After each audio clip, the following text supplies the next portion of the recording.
ಆತ್ಮೀಯ ಕಲಾಭಿಮಾನಿಗಳೇ ನಮಸ್ಕಾರ. ನಾನು ನಿಮ್ಮ ಪ್ರಸಾದ್ ಕುಮಾರ್ ಮೊಗಬಿಟ್ಟು. ಯಕ್ಷಗಾನ ರಂಗದ ನನ್ನ ಕಲಾ ಸಹಪಾಠಿ, ಕುಚ್ಚಿಕು ಗೆಳೆಯ,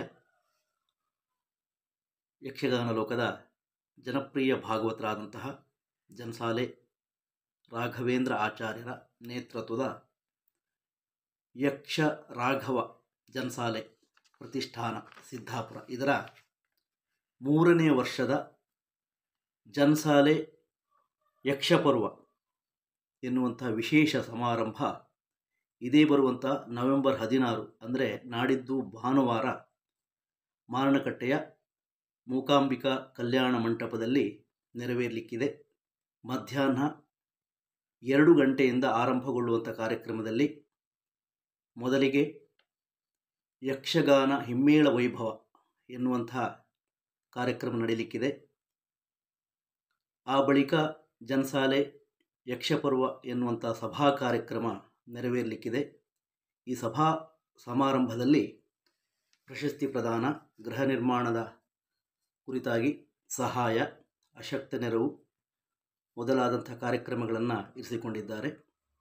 ಈ ಬಾರಿಯ ಯಕ್ಷರಾಘವ ಪ್ರಶಸ್ತಿಯನ್ನು ಬಡಗುತಿಟ್ಟಿನ ಹಿರಿಯ ಭಾಗವತರಾದಂತಹ ಹೆರಂಜಾಲು ಗೋಪಾಲಗಾಣಿಗರಿಗೆ ನೀಡಲಾಗ್ತಾ ಇದೆ.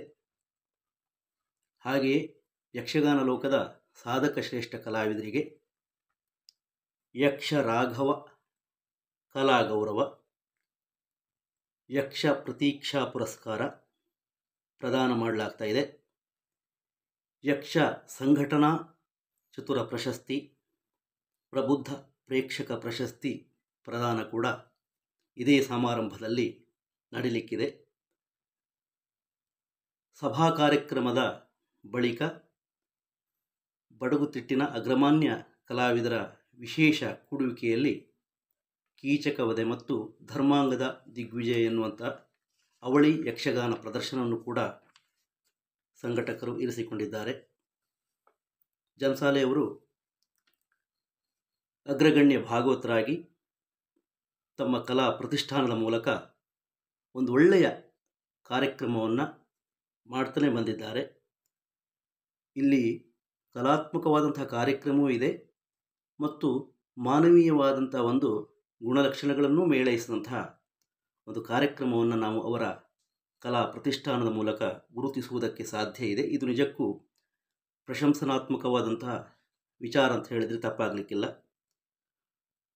ಒಂದು ಯೋಗ್ಯ ಪ್ರತಿಷ್ಠಾನ, ಟ್ರಸ್ಟ್ ಹೇಗೆಲ್ಲ ಸಮಾಜಮುಖಿಯಾಗಿ ಕಲಾತ್ಮಕವಾಗಿ ಕಾರ್ಯ ಮತ್ತು ಕಾರ್ಯಕ್ರಮವನ್ನು ರೂಪಿಸಬಹುದು ಎಂಬುದಕ್ಕೆ ಜನ್ಸಾಲೆಯವರ ಸಾರಥ್ಯದ ಯಕ್ಷರಾಘವ ಪ್ರತಿಷ್ಠಾನ ಸಾಕ್ಷಿಯಾಗ್ತಾ ಇದೆ.